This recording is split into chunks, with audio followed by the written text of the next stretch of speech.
काश वो गुरु पूजा जल्दी आए जब ये माइक यहाँ नहीं, यहाँ महाराज जी के दिव्य आसन के पास लगे और महाराज जी की वो दिव्य वाणी बरस जाए जिसके लिए हम सब तरस गए हैं। और ये सृष्टि, ये धरती, ये आकाश एक ही जयघोष से गूंज उठे।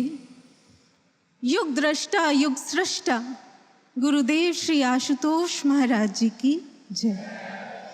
सद्गुरु भगवान की जय। आज मैं शुरुआत महाराज जी की ही एक पंक्ति से कर रही हूँ जो महाराज जी ने अपनी दिव्य वाणी में गुरु पूजा पर ही कही थी। ये हूबहू गुरु महाराज जी के दिव्य वचन है। महाराज जी ने कहा, एक गुरु होते हैं जो हमारे कान फूंकते हैं, पर जो आध्यात्मिक गुरु होते हैं, जो सतगुरु होते हैं, वो हम में प्राण फूंकते हैं। आप में से किस किस को लगता है कि हम महाराज जी के द्वारा कहे गए इन शब्दों के जीते जागते प्रमाण हैं कि महाराज जी हम में प्राण फूंकते हैं? कैसे? सबसे पहले तो हमारी आत्मा अज्ञानता की खाई में निष्प्राण पड़ी थी युगों युगों से। श्री गुरु महाराज जी ने ब्रह्म ज्ञान देकर हम में नव चेतना के प्राण फूके। उसके बाद इतना ही यहीं तक क्रम नहीं रुका। हम सब इस बात के भली भांति अच्छी तरह साक्षी हैं कि कैसे पग पग पर जब जब हम निरुत्साहित होते हैं, हौसले टूटने लगते हैं हमारे, तब तब महाराज जी अपने दिव्य वचनों से हमारे हौसलों में, हमारे आत्मविश्वास में, हमारे विवेक में प्राण फूंकते हैं। इस बात के लिए कुछ लिविंग टेस्टिमनीज के रेफरेंसेस देने से पहले आपके सामने जर्मनी में अभी हाल ही में हुई एक कमाल की रिसर्च है वो रखती हूँ। एक पद्मश्री हैं, फोक फिलैंथ्रोपिस्ट हैं, उन्होंने अपने वक्तव्य में इसको कोट किया था।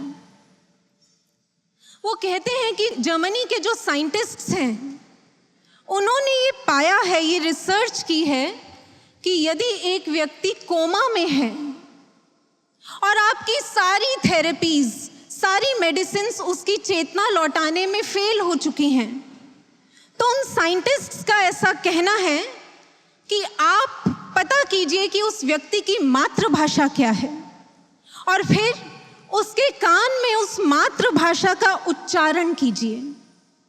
वो साइंटिस्ट कहते हैं कि उनके अनुसार मातृभाषा के अलावा कोई वाक ऐसा है ही नहीं जो हमारी चेतना में प्रवेश कर जाए।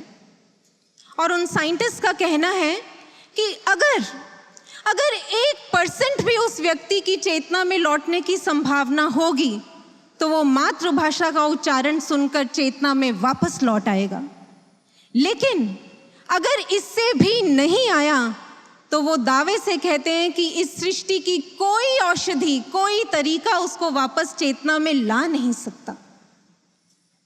साधकों, जैसे मातृभाषा का स्पर्श ब्रेन के स्तर पर कोमा में पड़े व्यक्ति में चेतना लौटा सकता है, ऐसे ही परमात्मा भाषा का स्पर्श, यानी जो निराकार सत्ता नराकार रूप में सतगुरु बनकर इस धरा पर आती है, उनकी दिव्य वाणी का स्पर्श मानसिक स्तर पर पड़े कोमा में व्यक्ति जो होता है उसमें भी नव चेतना, नव प्रेरणा, नव प्राण फूंकने का दम रखती है।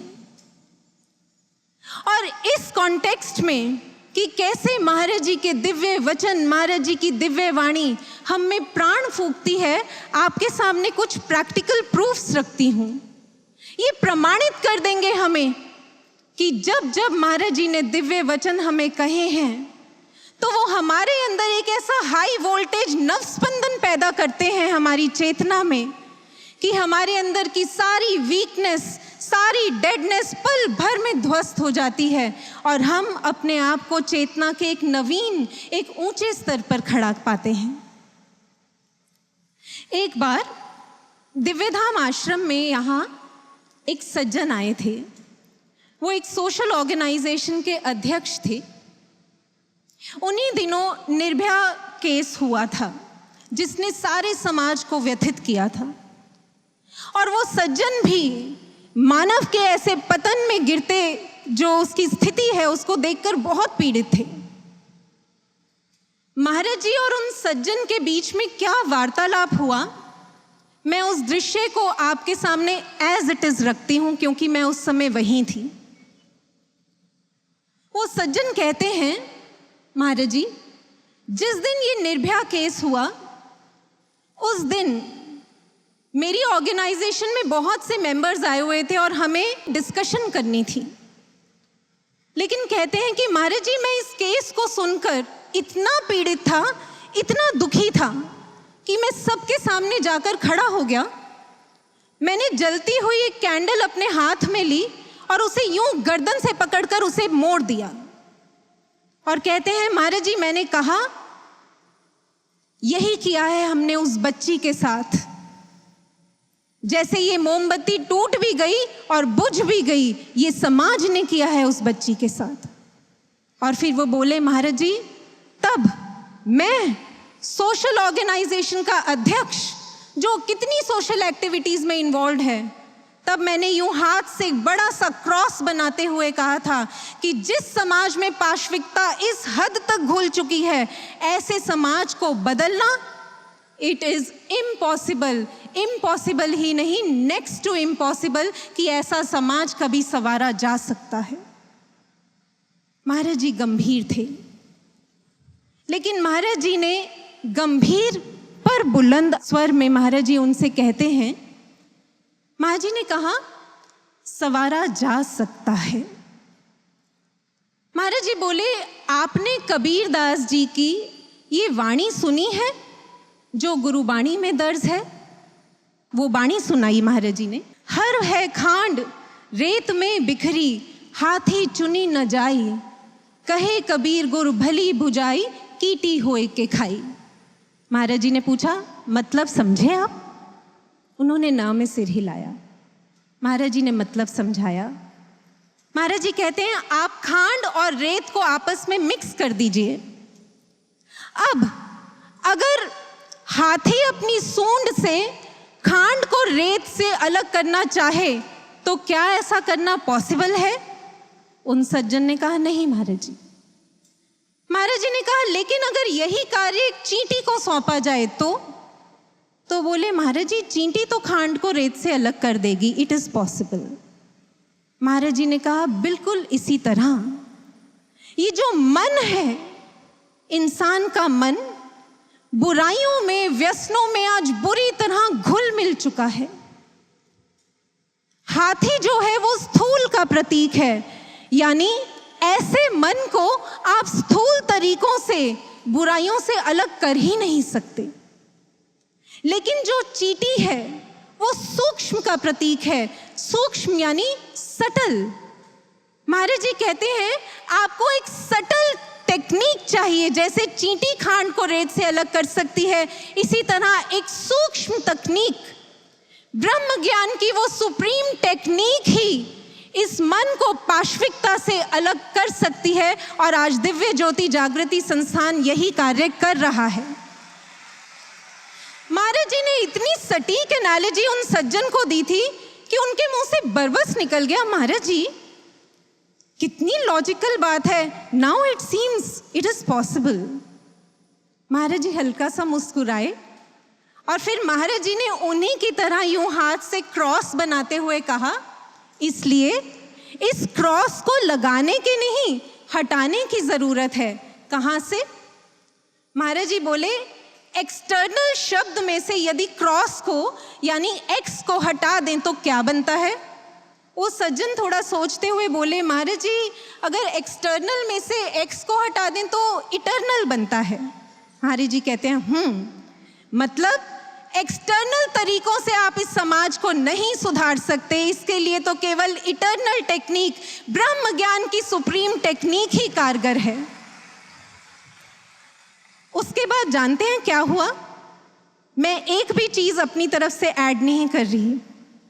वो सज्जन, वो अध्यक्ष वहीं के वहीं साष्टांग महाराज जी के चरणों में लेट गए और महाराज जी से कहते हैं, महाराज जी मैं झूठ नहीं बोल रहा, मैं आज तक अपने जीवन में कभी किसी के आगे मैंने यूं दंडवत प्रणाम नहीं किया महाराज जी, लेकिन आपके एक एक शब्द में इतना खिंचाव है कि मेरी आत्मा आपके चरणों में झुके बिना रह नहीं पाई आज। और वो दोनों हाथ जोड़कर बोलते हैं, महाराज जी अगर आपके इस मिशन में मैं किसी भी तरह काम आ सकूं तो मुझे जरूर याद कीजिएगा महाराज जी, मैं इसे अपने जीवन का परम सौभाग्य समझूंगा। तब महाराज जी ने उनकी प्रसन्नता से पीठ थपथपाई थी और महाराज जी ने हाँ में सर हिलाते हुए स्वीकृति देते हुए उन्हें आशीर्वाद दिया था। देखा आपने, इस तरह जो व्यक्ति दिशा नहीं पा पाते, समाज के लिए कुछ करना चाहते हैं पर समझ नहीं आता उन्हें कैसे करें, उनमें विवेक की, जागृति के प्राण फूंकते हैं महाराज जी के दिव्य वचन। इसी तरह जो जटिल बुद्धियां हैं ना, उनमें भी नव चेतना की संजीवनी के काम करते हैं महाराज जी के ओजस्वी वचन। इस कॉन्टेक्स्ट में भी एक घटना शेयर करती हूं आपके साथ। हमारी यूनिवर्सिटी में एक बार FDP फैकल्टी डेवलपमेंट प्रोग्राम हुआ था, जिसमें स्पीकर्स के तौर पर DJJS के रिप्रेजेंटेटिव्स को इनवाइट किया गया था। और उस प्रोग्राम में यूनिवर्सिटी के डीन, डायरेक्टर, सारे डिपार्टमेंट्स के HODs, फैकल्टी मेंबर्स और स्टाफ वहाँ बैठे थे। जो स्पीकर थी महाराज जी की शिष्या, उन्होंने कंक्लूडिंग नोट में अपनी टॉक के कुछ रेफरेंसेस देने शुरू किए कि कैसे महाराज जी कहते हैं कि जो अध्यात्म है, अध्यात्म का विज्ञान है, वो आपको एक ऊंचे पेडेस्टल पर लाकर खड़ा कर देता है। इसके लिए उन दीदी ने महाराज जी की ये बात कही। उन्होंने कहा कि जो डार्विन हुए हैं उनकी साइंस कहती है सर्वाइवल ऑफ द फिटेस्ट, लेकिन महाराज जी कहते हैं अध्यात्म की science makes you fit for survival. जैसे ही उन्होंने ये बात कही, एक HOD थे जो उसी ग्रुप में बैठे थे और वो अध्यात्म, गुरु वुरु इनको लेकर काफ़ी नाक मुंह सिकोड़ते थे। वो बैठे बैठे ही वहाँ से बोले, वाओ, माइंड ब्लोइंग थॉट। इतने में ही उन दीदी ने महाराज जी की दूसरी बात रख दी। वो दीदी कहती हैं कि जो न्यूटन था उसने देखा सेब नीचे गिर रहा है तो उसका चिंतन इस दिशा में चला गया कि आखिर कौन सी शक्ति ने इस सेब को नीचे गिराया, और इस दिशा में चिंतन करते हुए उसने लॉ ऑफ ग्रेविटेशन डिस्कवर कर दिया। लेकिन महाराज जी कहते हैं, उन दीदी ने कहा, महाराज जी कहते हैं कि अगर न्यूटन इस बात पर चिंतन कर लेता कि कौन सी शक्ति ने सेब को उस डाल से जोड़ कर रखा है, तो वो लॉ ऑफ लाइफ डिस्कवर कर लेता। आप मानेंगे, जैसे ही महाराज जी के ये शब्द कोट किए गए, वो HOD इस बार अपनी चेयर से खड़े ही हो गए और बोले, मैंने अपने 60 साल के एकेडमिक करियर में ऐसी प्रोफाउंड एनालिसिस नहीं सुनी। आप अभी के अभी ब्रह्म ज्ञान के लिए मेरा नाम एनरोल कर लीजिए। मैं आपको बताना चाहती हूँ, ये HOD जो थे, इन्होंने एक बार आकर मुझे ये कहा था, क्योंकि वो जानते थे कि मैं सद्गुरु महाराज जी की शिष्या हूँ। तो उन्होंने एक बड़े टॉन्टिंग वे में ये मुझे कहा था कि ये जो गुरु वुरु को मानते हैं ना लोग, मैं सच कहता हूँ, जो ब्रेन के हमारे 2 पार्ट्स हैं ना, लेफ्ट और राइट, ये गुरु वुरु मानने वालों में उनके राइट ब्रेन में नथिंग इज राइट और उनके लेफ्ट ब्रेन में नथिंग लॉजिकल इज लेफ्ट। बाद में यही HOD थे, जब इन्होंने ब्रह्म ज्ञान लिया, ये मेरे पास आए और इन्होंने एडमिट किया, कहते हैं मैं गलत था। टुडे आई वॉन्ट टू से कि महाराज जी को जो अपने जीवन में जो महाराज जी की शरण में चला जाता है, फिर Maharaj ji makes our right brain perfectly right and allows nothing illogical to be left in the left brain.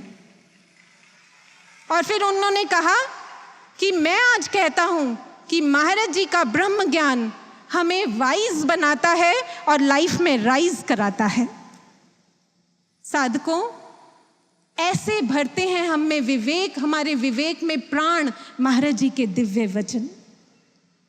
और इस बात के तो शायद हम सबके पास सैकड़ों सैकड़ों प्रमाण होंगे कि जब जब हमारे उत्साह को, हमारे हौसलों को इन तूफानों ने इनका दम तोड़ने की कोशिश की है, तब तब महाराज जी के ओजस्वी वचनों ने हमें उत्साह में हमारे प्राण फूके हैं।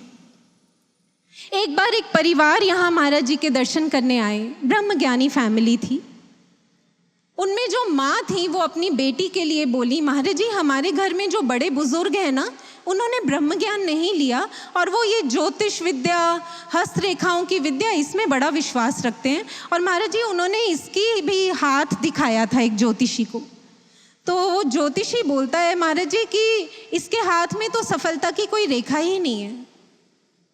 तो उन्होंने पूछा, महाराज जी क्या ये ज्योतिष विद्या, हस्तरेखा की विद्या, ये सब होता है? महाराज जी कहते हैं, हाँ ये भी एक तरह का विज्ञान है। जैसे ही ये सुना, उन दीदी का, उन बहन का चेहरा मुरझा गया और वो बोली, महाराज जी फिर तो जो इसके भाग्य में लिखा होगा वही इसे मिलेगा। उस समय महाराज जी ने यूं मुट्ठी उठाई और बुलंद आवाज में महाराज जी बोले, एक ब्रह्म ज्ञानी साधक अपना भाग्य खुद लिखता है। याद रखना, जो विद्या तुम्हारे पास है, महाराज जी यूं दोनों हाथ करते हुए बोले, उसके सामने संसार की सारी विद्याएं फेल हैं।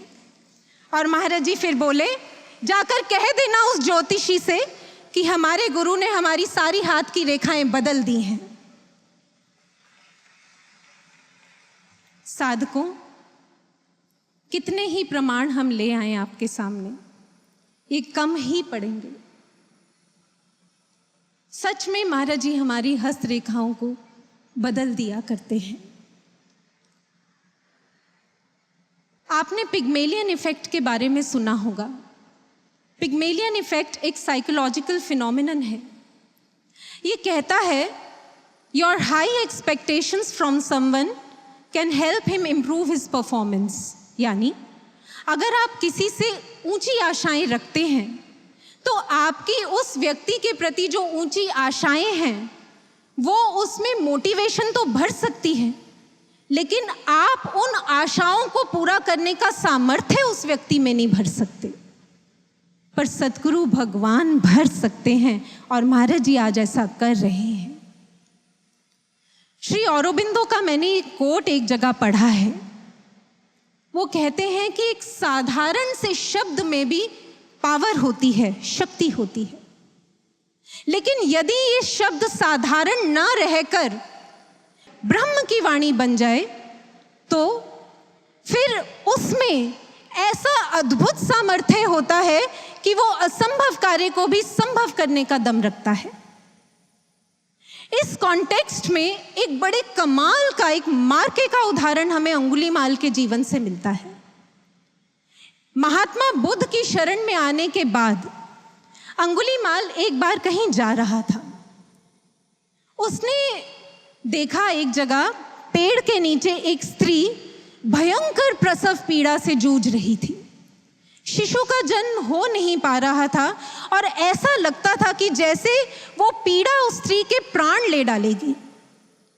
अंगुलीमाल इतना व्यथित हुआ, वो दौड़ता हुआ महात्मा बुद्ध के पास आया और बोला, तथागत, तथागत उस स्त्री की पीड़ा खत्म हो, उसके लिए मैं क्या कर सकता हूं? तब महात्मा बुद्ध कहते हैं कि जहां वो स्त्री है जाकर वहां ये शब्द कहे कि भगिनी, जब से मैं सधर्म की शरण में आया हूं तब से मैंने जानबूझकर किसी भी प्राणी को आहत नहीं किया है, उसे हानि नहीं पहुंचाई है। मेरे इस सत्य वचन से तेरा मंगल हो, तेरे गर्भ का मंगल हो। अंगुलीमाल ज्यों का त्यों इन शब्दों को अपने साथ लेकर वहां स्त्री के सामने जाकर इन ज्यों का त्यों इन शब्दों को बोल देता है। और उस समय एक आश्चर्यचकित कर देने वाला दृश्य घटता है। तत्क्षण जैसे ही अंगुलीमाल ये शब्द कहता है कि मेरे इस सत्य वचन से तेरा मंगल हो, तेरे गर्भ का मंगल हो, तत्क्षण वो जो महिला थी उसने सुरक्षा पूर्वक शिशु को जन्म दे दिया और वो पीड़ा से मुक्त हुई। इस दृष्टांत में जो एक बहुत गहरी और महत्वपूर्ण प्रेरणा है, क्या आप पकड़ पाए उसे? महात्मा बुद्ध ने क्या शब्द कहे अंगुलीमाल को कहने के लिए कि जब से मैं सधर्म की शरण में आया हूं, मैंने जानबूझकर किसी प्राणी को हानि नहीं पहुंचाई। यानी जब से मैं ब्रह्म ज्ञान मैंने पाया है, जब से मैं महाबुद्ध की शरण में आया हूं, तब से मैंने जानबूझकर ना मन से, ना वचन से, ना अपने व्यवहार से किसी भी प्राणी को हानि पहुंचाई है। और मेरे इस सत्य वचन से सोचिए, वो अंगुलीमाल, खूंखार अंगुलीमाल, जिसकी सोच में, कर्म में हिंसा बैठ चुकी थी, वो कहता है कि मेरे इस सत्य वचन से तेरा मंगल हो। और जैसे ही उसने ये शब्द कहे, उन शब्दों में सत्यता की इतनी शक्ति थी कि सृष्टि को वो करना पड़ा जो कहा गया। कहते हैं कि जब अंगुलीमाल महाबुद्ध की शरण में आया था, उस दिन से उसने अपने ऊपर इतना कड़ा श्रम किया था, ऐसी सच्ची साधना करके उसने अपने आप को गहरा साधा था। उसने श्वास श्वास में गुरु के लिए तप किया था। महात्मा बुद्ध ने जो निर्धारित किया था अनुशासन, उसमें अपने आप को पूरी तरह बिना कोई ढील देते हुए अपने आप को उस अनुशासन में ढाल दिया था। तभी महात्मा बुद्ध ने जो उसके लिए ये वचन कहे थे, उस पर वो खरा उतरा था। अब जरा इस बात के पैरेलल हम अपनी बात करते हैं। याद कीजिए महाराज जी ने हमारे लिए क्या शब्द कहे हैं। मैगजीन में चेक कीजिएगा, 2010 गुरु जो दिव्य शांति महोत्सव हुआ था, ये जनवरी एडिशन में छपा है 2011 के, आप पढ़ना। 2010 दिव्य शांति महोत्सव में महाराज जी ने ये आशीर्वचन हमारे लिए कहे। आप चाहें तो तूफानों का रुख मोड़ सकते हैं। इस युग को बदलना, कलयुग को सतयुग में परिणत करना आपके हाथ में है। साधकों, ये सद्गुरु भगवान के वचन हैं। इनमें वो सामर्थ्य है कि इस असंभव लगने वाले कार्य का संभव होना निश्चित है। लेकिन हम महाराज जी के इन शब्दों पर खरा उतर सकें, इसके लिए हमें भी अंगुलीमाल की तरह कड़ा श्रम करना होगा। श्रम नहीं करना होगा, श्वास श्वास में श्रम करना होगा, क्षण क्षण में श्रम करना होगा, कतरे कतरे में श्रम करना होगा। अपने आप को पूर्णतः अनुशासन में ढालना होगा। महाराज जी ने एक बार हमसे पूछा था, अनुशासन में रहने का मतलब क्या होता है? हमें उत्तर देना नहीं आया। तब महाराज जी बोले, अनुशासन यानी अणु अणु पर गुरु आज्ञा का शासन, अणु अणु पर गुरु वचनों का शासन। साधकों, शर्त लगा लीजिए, अगर हमारे अणु अणु पर गुरु वचनों का शासन हो जाए तो फिर हम ऐसा श्रम कर जाएंगे कि हमारा कतरा कतरा हमारे महाराज जी के लिए, उनके मिशन के लिए शिद्दत से जी कर जाएगा। और हम श्वास श्वास से सच्चा पूजन अर्पित कर पाएंगे। यही जीवन महाराज जी के चरणों में सच्ची पूजा बनकर अर्पित होगा। लेकिन क्योंकि परीक्षा काल है, इसलिए दुखों के, परेशानियों के, परीक्षाओं के जो तूफान हैं, वो हमारे इस श्रम को कम करने में, मध्यम करने में, इसका दम तोड़ने में पूरी तरह कटिबद्ध हैं। लेकिन इन तूफानों के बावजूद हमारे श्रम का क्रम ना टूटे, इसके लिए महाराज जी के ये वचन अणु अणु में स्मरण करते रहना। कौन से? ये वचन महाराज जी ने अभी हाल ही में गुरु बहन के अनुभव में 2 बार उसके अनुभव में आकर कहे हैं। महाराज जी ने कहा, मानव जीवन की सबसे बड़ी हानि ना तो धन की हानि है, ना सांसारिक उपलब्धियों की हानि है। महाराज जी गंभीर स्वर में बोलते हैं कि मानव जीवन की सबसे बड़ी हानि है समय की हानि।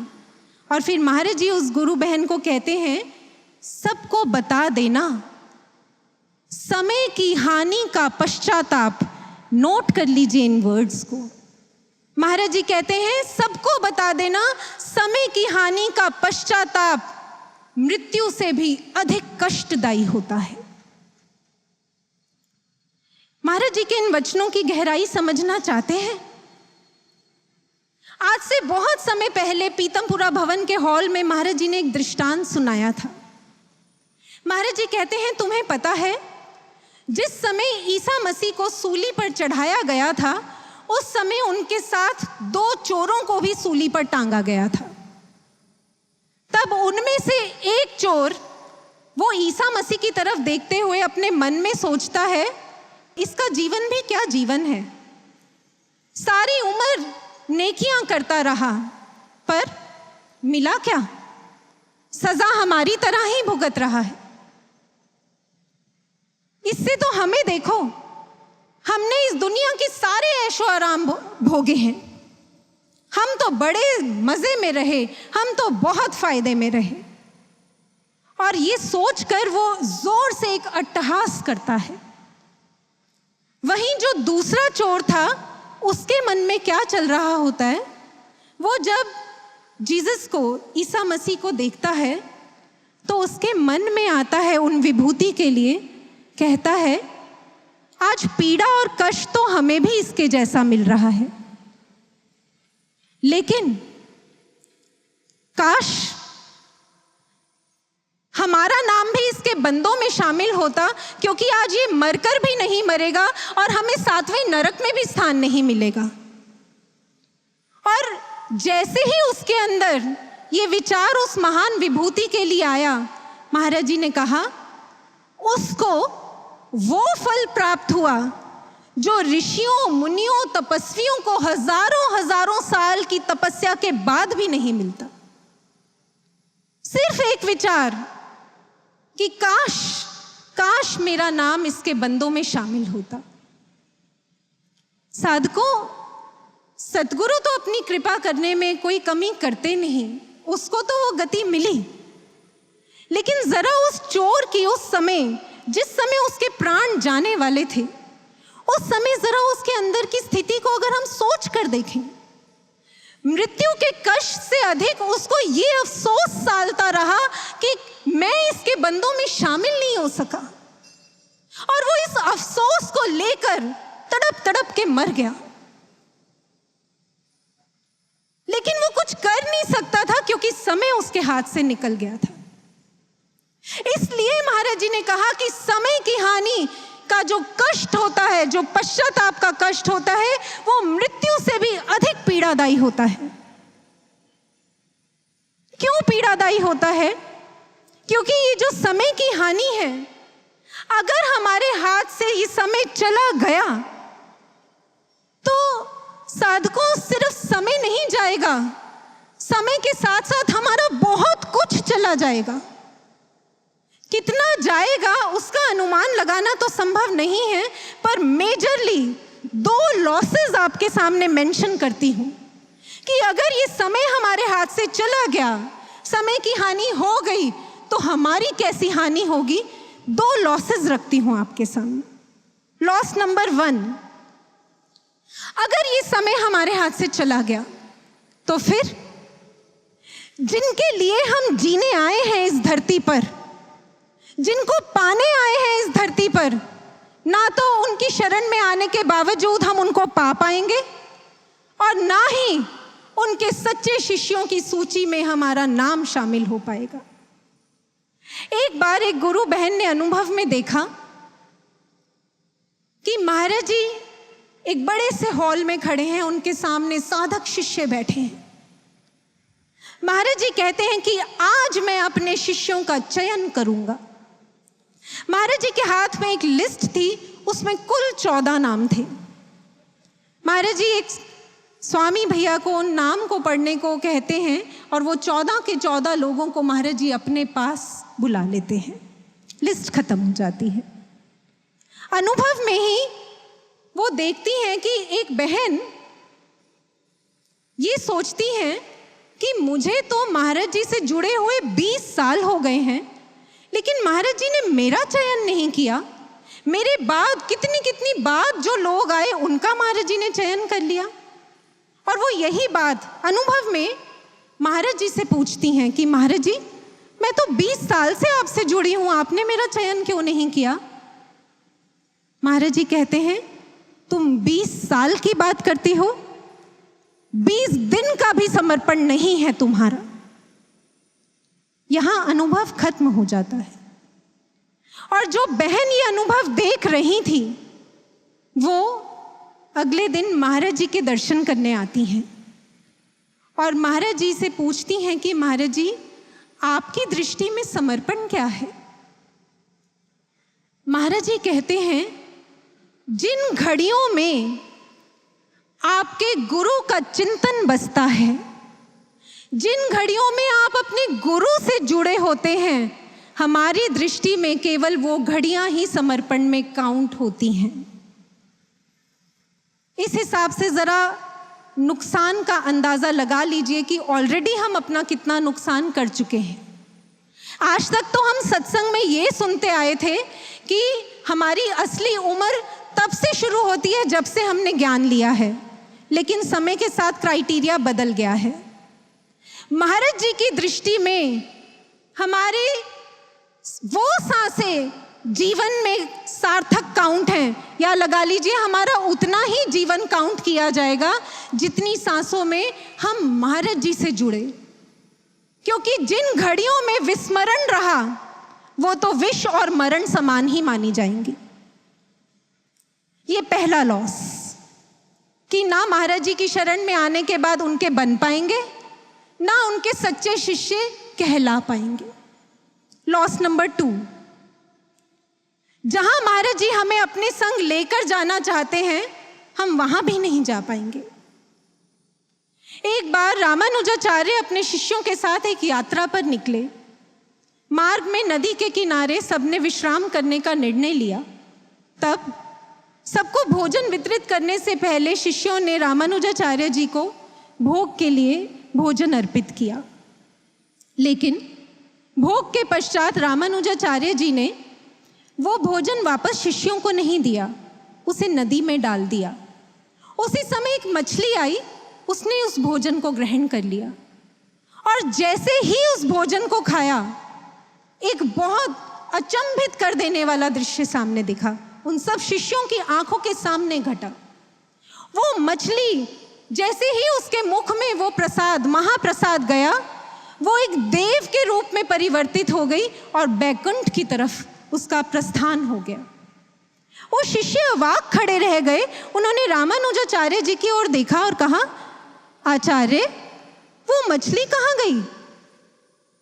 आचार्य कहते हैं वो बैकुंठ में चली गई। तो उन्होंने कहा, रामानुजाचार्य जी से कहा, आचार्य पर ऐसा कैसे हो गया?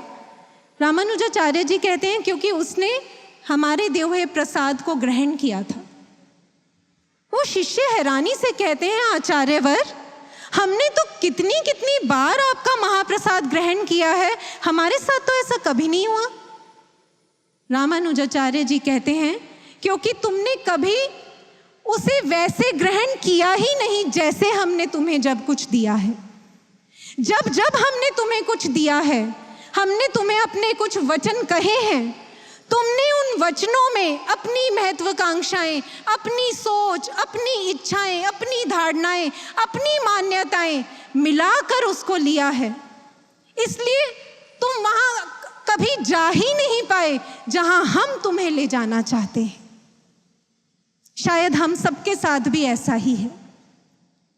तभी अब तक वो नवयुग में जाने का हमारा अवसर डिले हो रहा है, क्योंकि हम महाराज जी के वचनों को वैसे ग्रहण कर ही नहीं पाए जैसे महाराज जी ने हमें दिए।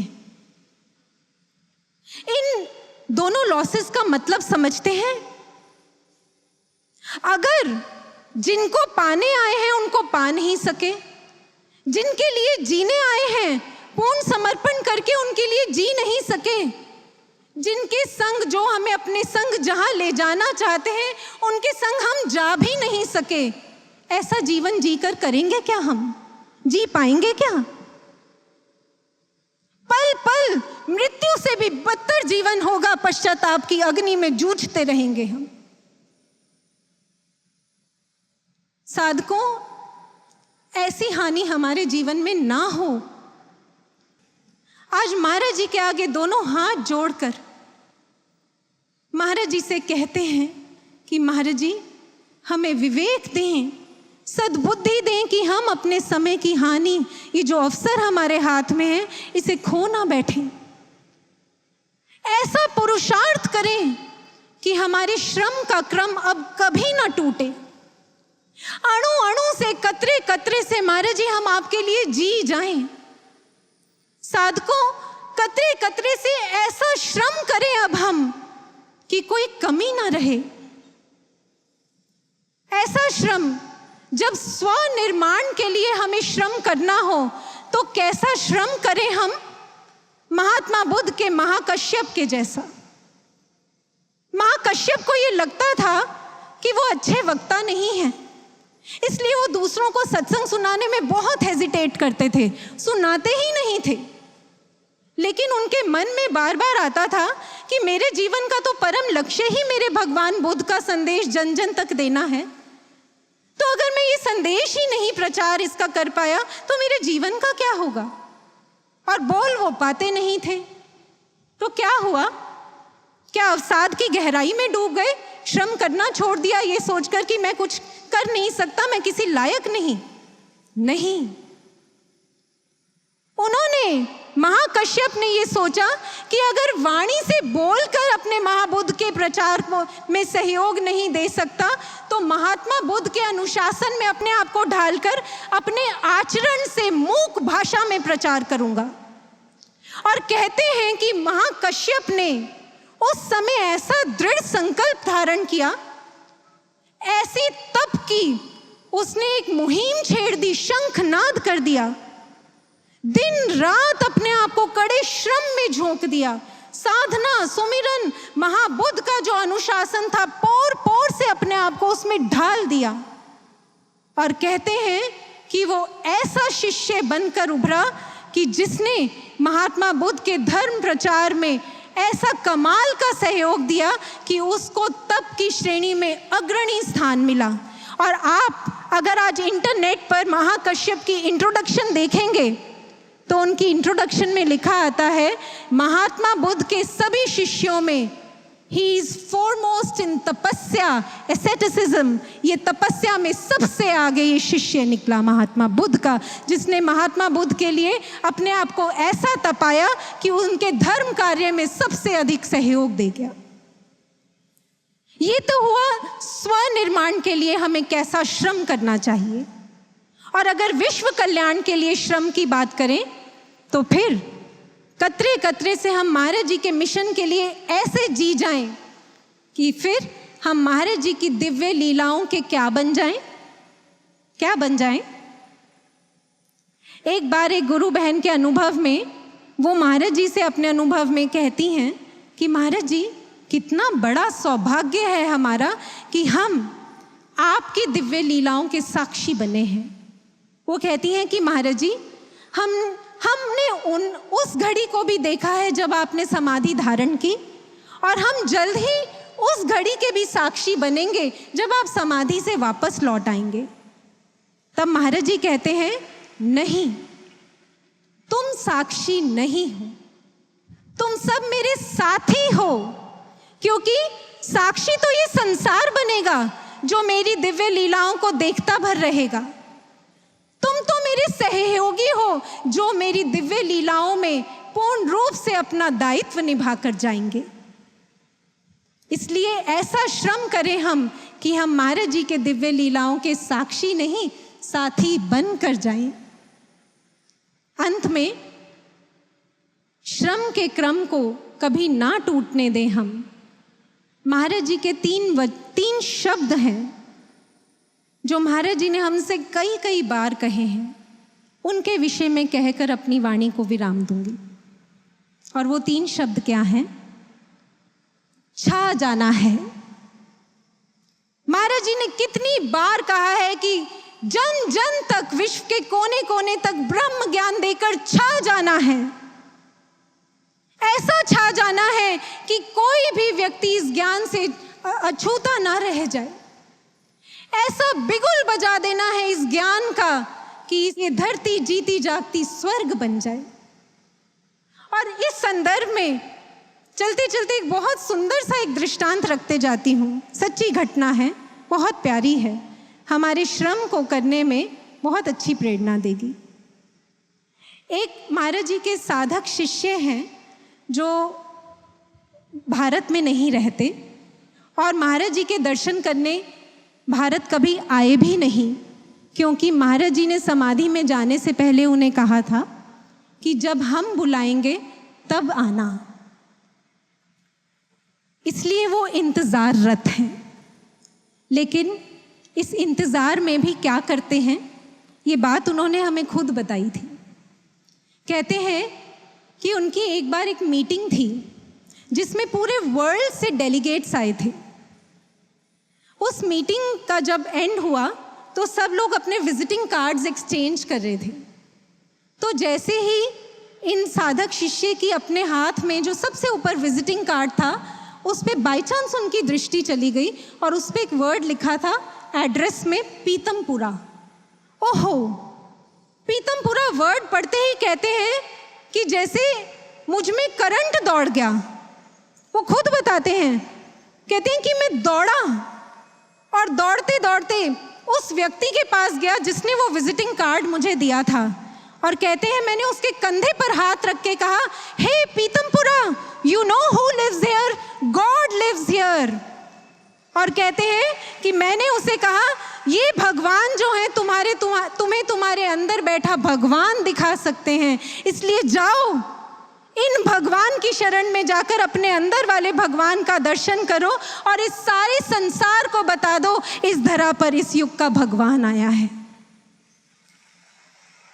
साधकों, हम भी ऐसे जुनून के साथ छा दें महाराज जी को। हमारे कतरे कतरे में हमारे अंदर महाराज जी छा जाएं और इस विश्व के कतरे कतरे में, कोने कोने में महाराज जी का मिशन छा जाए। जब हम ऐसा करेंगे तो मैं निश्चित तौर पर कहती हूँ हमारा जीवन महाराज जी की सच्ची पूजा बनेगा। और ऐसी पूजा को जब हम महाराज जी के चरणों में अर्पित करेंगे, महाराज जी पल भर भी रुक नहीं पाएंगे। उसी क्षण अपनी समाधि से लौट कर आएंगे और उस दिन मनेगी हमारे जीवन की सबसे बड़ी गुरु पूजा। इसी प्रेरणा के साथ, इसी प्रार्थना के साथ आइए एक बुलंद जय घोष महाराज जी के चरणों में अर्पित करें। बोलिए सद्गुरु भगवान की जय, सच्चे दरबार की जय।